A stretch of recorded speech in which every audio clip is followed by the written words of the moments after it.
A assinatura nesta semana do decreto que facilita a posse de arma de fogo aproximou o Brasil de países como Estados Unidos, Israel e Itália, mas ignorou a tendência de outras nações que seguem regras mais rígidas, como, por exemplo, o Reino Unido. Os correspondentes do SBT em Londres, Milão e Nova York mostram agora como funciona a legislação de outras nações. O direito à posse de armas nos Estados Unidos é garantido pela Constituição. No país que possui mais de 50 mil lojas especializadas, quase todo civil americano pode adquirir e usar armamentos. Na maior parte dos estados, basta uma checagem instantânea de antecedentes criminais para a liberação da compra. Organizações não governamentais que pedem mais rigor na venda de armas contabilizam as mortes por tiros aqui nos Estados Unidos. Só nos primeiros meses de janeiro foram registrados 15 homicídios pelos chamados tiroteios em massa, quando um atirador dispara contra um grupo de pessoas. Em outras partes do mundo, como em Israel, a venda não é tão irrestrita, mas foi facilitada. Desde agosto do ano passado, o país afrouxou as regras para conceder licenças. Os israelenses precisam provar que trabalham ou vivem em uma área de risco ou que frequentam um clube de tiro. As autoridades checam os antecedentes criminais e exames de saúde mental são realizados. Outro país que flexibilizou a venda de armas recentemente foi a Itália, como revela agora o repórter Guilherme Aquino. Desde setembro do ano passado, o poder de fogo do italiano aumentou dentro de casa. Um decreto do atual governo de extrema-direita simplificou o comércio de armas para o cidadão comum. Pode ter até 12 armas, o dobro do que era permitido.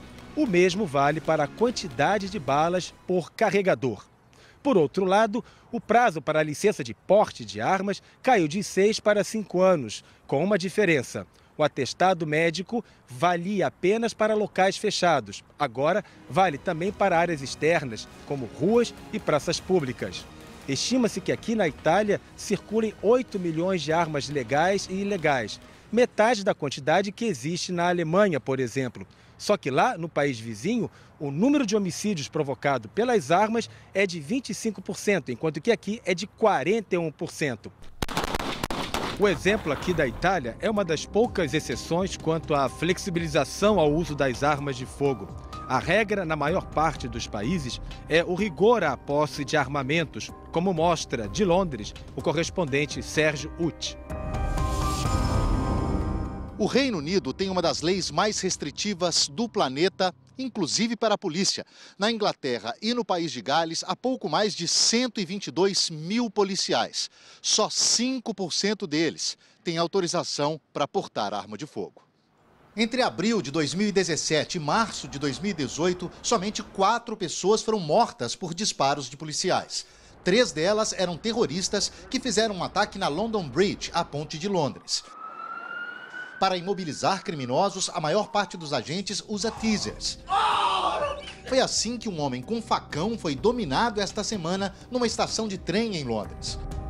O taser não pode ser usado por cidadãos comuns e as restrições para armas de fogo são ainda maiores. Só são permitidas para caçadores, prática tradicional das elites britânicas, ou para quem é filiado a um clube de tiro. Ainda assim, depois de testes, licenças e uma visita da polícia. A lei mudou radicalmente depois do massacre de 1996, quando 16 crianças e um professor foram mortos em uma escola da Escócia, na pior tragédia desta natureza na história do Reino Unido.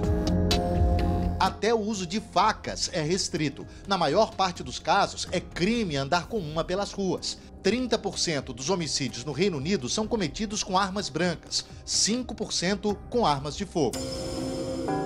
Na Inglaterra e no país de Gales, onde estão 90% da população britânica, houve 719 homicídios entre julho de 2017 e junho de 2018, 14% a mais que no ano anterior.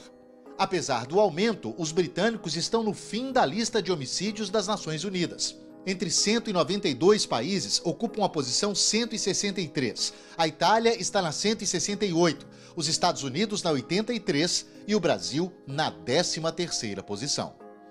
Por aqui, em vez de mais armas, a polícia anunciou no fim do ano passado um investimento do equivalente a mais de R$1 bilhão em projetos de prevenção para jovens em situação de risco.